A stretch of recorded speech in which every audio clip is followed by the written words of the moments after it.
काम वासना या भोग हमें तब तक ही आनंद देता है जब तक हम उससे ऊंचे आनंद को प्राप्त नहीं कर लेते। अगर एक बार हम उससे ऊंचे आनंद का स्वाद छक लेते हैं तो काम वासना का मजा विलीन हो जाता है। युवा अवस्था एक आदमी के जीवन में एक ऐसा समय होता है जिसमें उसकी काम वासना उसके चरम पर होती है। लेकिन अगर उस युवा को कोई ऐसा तरीका, ऐसा मार्ग मिल जाए जिससे वो अपनी काम वासना को अपने ध्यान का साधन बना ले तो उसका पूरा जीवन आनंद से भर जाता है। सभी चाहते हैं काम वासना से छुटकारा पाना, लेकिन इससे छुटकारा पाने के लिए वो क्या करें? तो इस कहानी को सुनने के बाद आपको काम वासना के बारे में पूरी जानकारी मिल जाएगी। इससे पहले कि आप इस कहानी में खो जाएं, इस चैनल को सब्सक्राइब जरूर कर लें। तो चलिए कहानी शुरू करते हैं। गौतम बुद्ध के समय में वैशाली राज्य में एक बहुत ही प्रसिद्ध वेश्या रहती थी जिसका नाम आम्रपाली था। वह बहुत ही सुंदर थी और उसे नगरवधु घोषित कर दिया गया था, यानी कि पूरे शहर की पत्नी। उसके महल के द्वार पर सदा सोने के रथ रहते थे, यहां तक कि महान राजाओं को भी उससे मिलने के लिए इंतजार करना पड़ता था। वह केवल एक वेश्या थी, लेकिन इतनी अमीर हो गई थी कि वह राज्य खरीद सकती थी। आम्रपाली का शरीर जितना सुंदर था, उससे कहीं सुंदर उसकी आत्मा थी जो सच्चे प्यार के लिए तरसती थी। क्योंकि आम्रपाली खुद से वेश्या नहीं बनी थी, उसे जबरदस्ती राजा ने वेश्या बनाया था। आम्रपाली के वेश्या बनने के पीछे एक कहानी है। आम्रपाली अपने ग्राहकों को बहुत प्यार करने का दिखावा करती थी क्योंकि उसे इसके लिए भुगतान किया जाता था, लेकिन अंदर से वह उन सब से नफरत करती थी क्योंकि वे सभी उसका इस्तेमाल एक भोग की वस्तु के रूप में करते थे। एक इंसान के रूप में उसका सम्मान कोई नहीं करता था। एक दिन आम्रपाली अपने महल की बालकनी में थी।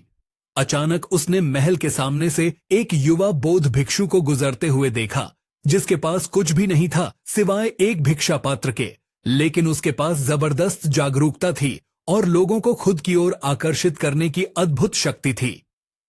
जब युवा बौद्ध भिक्षु ने ऊपर की तरफ देखा तो आम्रपाली उसे देख रही थी। युवा भिक्षु ने आम्रपाली की ओर देखते हुए बेहद सम्मान भाव के साथ आम्रपाली को प्रणाम किया। आम्रपाली एकटक उस युवा भिक्षु को देखती रही क्योंकि पहली बार किसी ने आम्रपाली को सम्मान की नजरों से देखा था। किसी ने पहली बार उसे इंसान होने का एहसास दिलाया था। आम्रपाली तुरंत नीचे उतरी और बाहर आकर उस युवा बौद्ध भिक्षु के पैर छुए और कहा, प्रभु, कृपया आज के दिन आप मेरे मेहमान बने और मेरे महल में चलकर भोजन स्वीकार करें। इसके बाद आम्रपाली ने कहा, कृपया मेरे निमंत्रण को ना करें क्योंकि पहली बार मैंने किसी को निमंत्रण दिया है। मुझे बार बार राजाओं और सम्राटों द्वारा आमंत्रित किया गया है, लेकिन मैंने कभी किसी को आमंत्रित नहीं किया है। ये मेरा पहला निमंत्रण है। युवा भिक्षु ने सम्मानपूर्वक आम्रपाली का निमंत्रण स्वीकार करते हुए भोजन ग्रहण किया। भोजन देने के बाद आम्रपाली ने कहा, प्रभु, आज से 3 दिनों के बाद बारिश का मौसम शुरू होने वाला है जो कि 4 महीनों तक रहेगा और मैं आपको अपने घर में 4 महीने रहने के लिए आमंत्रित करती हूँ। आने वाले 4 महीनों के लिए ये महल आपका आश्रय होगा। मैं आपको पूर्ण रूप से आश्वस्त करती हूँ कि मैं किसी भी प्रकार से आपके ध्यान में बाधा नहीं बनूंगी, बल्कि जितना मुझसे हो सकेगा आपके ध्यान की सुविधाओं को सुगम बनाने का प्रयास करूंगी। युवा बौद्ध भिक्षु ने कहा, कीजिएगा देवी, लेकिन इस विषय में मैं स्वयं निर्णय नहीं ले सकता।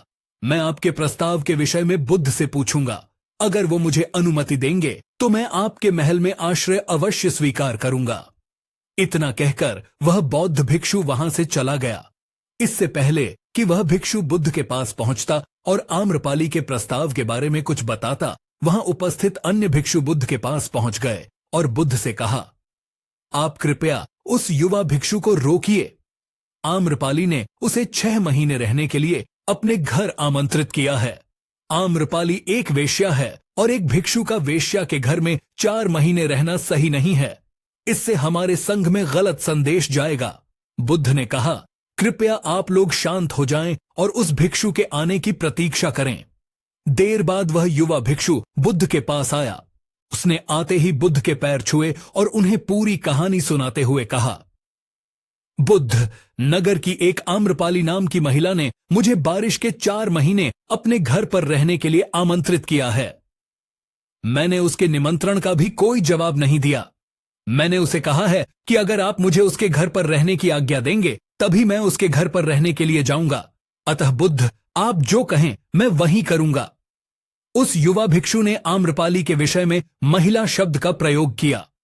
बुद्ध ने उस युवा भिक्षु की आंखों में देखा और कहा, तुम रह सकते हो। तभी अचानक एक भिक्षु बोला, बुद्ध, ये सही नहीं है। ये युवा भिक्षु एक सच्चाई छुपा रहा है। इसका कहना है कि एक आम्रपाली नाम की महिला ने अपने घर पर रहने के लिए इसे आमंत्रित किया है। लेकिन वो एक महिला नहीं है, वो एक वेश्या है। बुद्ध ने कहा, मैं जानता हूं, और क्योंकि इसने वेश्या शब्द का प्रयोग नहीं किया है, इसका अर्थ है कि इसके मन में उसके लिए सम्मान का भाव है। इसीलिए मैं इसको वहां रहने की अनुमति दे रहा हूं। वहां मौजूद हजारों भिक्षुओं को विश्वास नहीं हो रहा था कि बुद्ध ने एक युवा भिक्षु को एक वेश्या के घर में रहने की अनुमति दे दी है। अगले 3 दिनों के बाद वह युवा भिक्षु आम्रपाली के घर रहने के लिए चला गया। उसके जाते ही वहां उपस्थित अन्य भिक्षु उसके विषय में तरह तरह की बातें बनाने लगे। बुद्ध ने सभी को शांत करते हुए कहा, मुझे मेरे ऊपर विश्वास है। मैंने उसकी आंखों में देखा है कि उसके भीतर तनिक भी भोग की इच्छा नहीं थी। अगर कोई भिक्षु का ध्यान गहरा है तो वो आम्रपाली के हृदय को परिवर्तित कर देगा, और अगर भिक्षु का ध्यान गहरा नहीं है तो आम्रपाली अपने शारीरिक आकर्षण से उस भिक्षु को परिवर्तित कर देगी। ये एक प्रश्न है ध्यान और शारीरिक आकर्षण का, जिसका उत्तर हमें 6 महीने के बाद मिलेगा। बुद्ध की बात सुनकर वहां उपस्थित भिक्षुओं ने कहा, बुद्ध, आप उस युवा भिक्षु पर बहुत अधिक भरोसा करके अनावश्यक जोखिम उठा रहे हैं। वो भिक्षु युवा है और आम्रपाली बहुत सुंदर है। समय प्रारंभ हुआ, वर्षा ऋतु के 4 महीने बीत गए और वह युवा भिक्षु वापस आ गया। उसने आते ही बुद्ध के पैर छुए और उस युवा भिक्षु के पीछे आम्रपाली भी आई हुई थी। उस युवा भिक्षु ने आम्रपाली का बुद्ध से परिचय कराते हुए कहा, बुद्ध, ये आम्रपाली है और ये आपसे दीक्षित होना चाहती है। ये एक अनोखी महिला है। ये न केवल सुंदर है बल्कि इसकी आत्मा भी उतनी ही शुद्ध है जितनी आप कल्पना कर सकते हैं। आम्रपाली ने बुद्ध के पैर छुए और कहा, मैं पहली बार देखने भर से इस युवा भिक्षु से प्रेम करने लगी थी। इसीलिए मैंने इस युवा भिक्षु को अपने सौंदर्य से कई बार आकर्षित करने का प्रयास किया, लेकिन मैं पूर्ण रूप से असफल रही। इसके बजाय इस युवा भिक्षु ने मुझे ध्यान के प्रति जागरूक किया और ये एहसास कराया कि वास्तविक जीवन भोग नहीं अपितु ध्यान है। इसीलिए बुद्ध, मैं अपनी सारी संपत्ति आपके भिक्षुओं को दान में देना चाहती हूँ और शेष जीवन ध्यान में बिताना चाहती हूँ। इसके बाद आम्रपाली बुद्ध के शिष्यों में पहली महिला बनी जिन्हें आत्मज्ञान की प्राप्ति हुई। बुद्ध ने अपने पंथ के सभी शिष्यों से कहा, यदि तुम वेश्याओं की संगति से डरते हो तो उस डर का उस वेश्या से कोई लेना देना नहीं है, बल्कि वो डर तुम्हारे बेशुद्ध मन की उपज है, क्योंकि तुमने अपनी कामुकता को दबा दिया है और कामुक ऊर्जा को दबाया नहीं जा सकता। इसको केवल रूपांतरित किया जा सकता है। दोस्तों, हम सभी अपनी काम वासना को दबाने के लिए उसका दमन करना चाहते हैं, लेकिन काम वासना एक ऊर्जा होती है, एक एनर्जी का सोर्स होता है, और एनर्जी कभी भी समाप्त नहीं हो सकती है बल्कि वो रूपांतरित हो सकती है। अगर आप अपनी काम वासना की शक्ति को दूसरी जगहों पर, दूसरी दिशाओं में परिवर्तित करेंगे तो ही आप काम वासना से छुटकारा पा सकते हैं। लेकिन याद रहे, काम वासना से छुटकारा पाने के बारे में हमें सोचना भी नहीं है, हमें बस अपनी ऊर्जा को परिवर्तित करना है। अब वो ऊर्जा हम कहां लगाएंगे? हम उसे अपनी रचनात्मक शक्ति के लिए प्रयोग कर सकते हैं, ध्यान के लिए प्रयोग कर सकते हैं, और जैसे जैसे हम होश से भरेंगे हमारे जीवन में काम वासना से भी आनंद पैदा हो जाएगा, और उसके बाद काम वासना का आनंद हमें उसके सामने तुच्छ लगने लगेगा।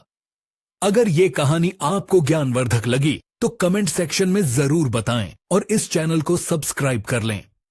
तो मिलते हैं अगली कहानी में, तब तक के लिए अपना ख्याल रखें।